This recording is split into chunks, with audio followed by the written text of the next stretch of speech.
আজকে আমি আপনাদের কাছে এমন একটি বিষয় নিয়ে আলোচনা করতে চাই যা জানতে মোটামুটি সবারই একটা ইচ্ছা থাকে। আজ আমি এমন একটি কমন বিষয় নিয়ে আলোচনা করব যা সত্যি সবার জানা উচিত। আর সেই বিষয়টি হলো গুরুদেব সেবা বা বৈষ্ণব সেবা দিলে কি হয়। গুরুদেব সেবা বা বৈষ্ণব সেবা দিলে কি ফল লাভ হয় জানার জন্য কটাল নামে এক ব্যক্তির গল্প অবশ্যই শুনতে হবে।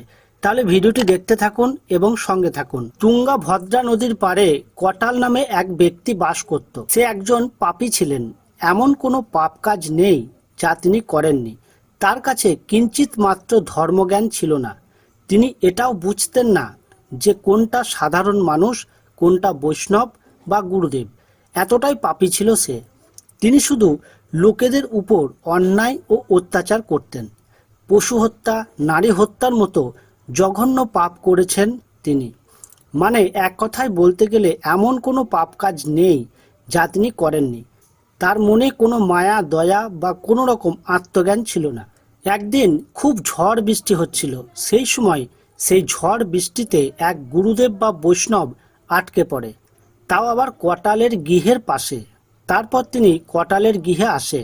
তখন কটাল গৃহী ছিল এবং তিনি জানতে পারেন যে তার গৃহের বারান্দায় কেউ একজন এসেছেন।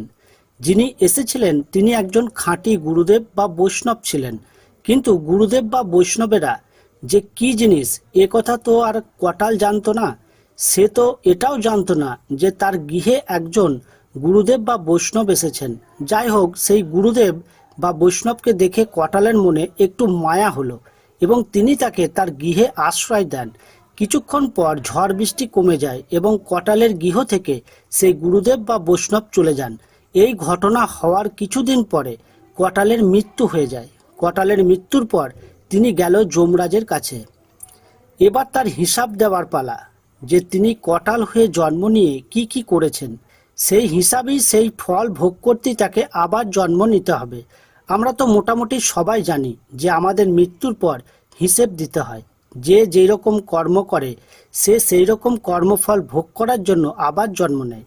আর এই জন্যই জন্ম মৃত্যুর চক্র থেকে মুক্তি পাওয়ার জন্য কৃষ্ণ নাম বা হরি নাম কীর্তন করা খুবই দরকার। আর কটাল ছিল একজন পাপী মানুষ। তার জীবনে পাপ ছাড়া আর কিছুই ছিল না। সুতরাং তার কর্মফল ভালো হবে না, এটাই বিধির বিধান।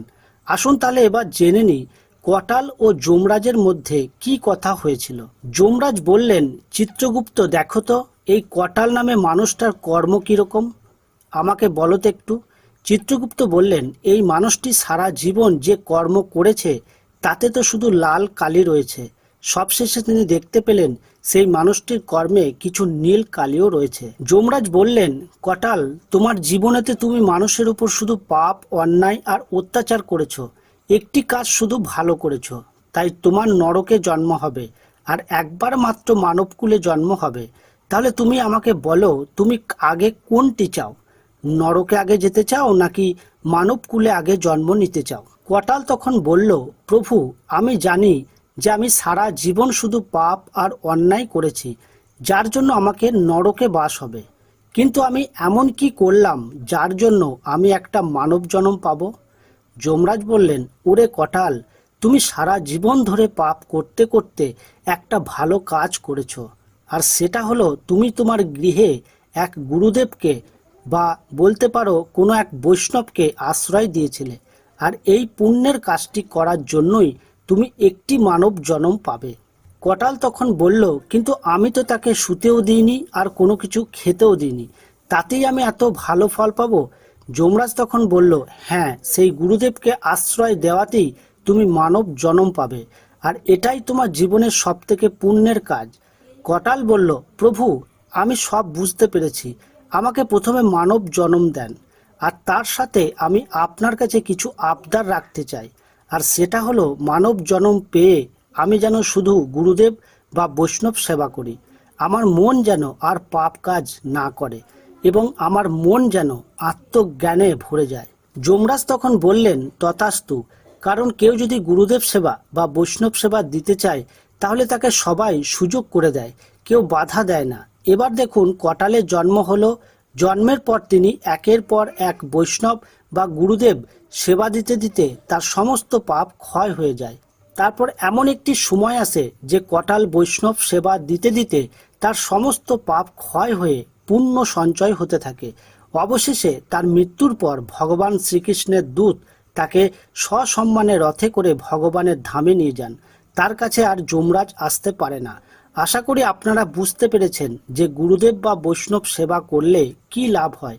তাই তো বলি, এই জড় জগতের মায়ার বন্ধন থেকে মুক্ত হতে ও জন্ম ও মৃত্যুর চক্র থেকে মুক্তি পেতে হরিনাম সংকীর্তন করুন, গুরু ধরুন, তাকে হৃদয়ে বেঁধে রাখুন, তার উপর ভরসা রাখুন আর মনে চেতন গুরুকে জাগ্রত করুন। চেতন গুরু জাগ্রত হলে উনি আপনাকে সঠিক পথে নিয়ে যাবে। হরে কৃষ্ণ। আশা করি দর্শক বন্ধুরা এই ভিডিওটি আপনার সবার ভালো লাগবে। যদি ভালো লেগে থাকে একটি লাইক এবং কমেন্ট ও শেয়ার অবশ্যই করবেন, এবং আপনি যদি আমাদের চ্যানেলটি এখনও সাবস্ক্রাইব না করে থাকেন, চ্যানেলটিকে সাবস্ক্রাইব করে আমাদের সাথেই থাকুন। হরে কৃষ্ণ।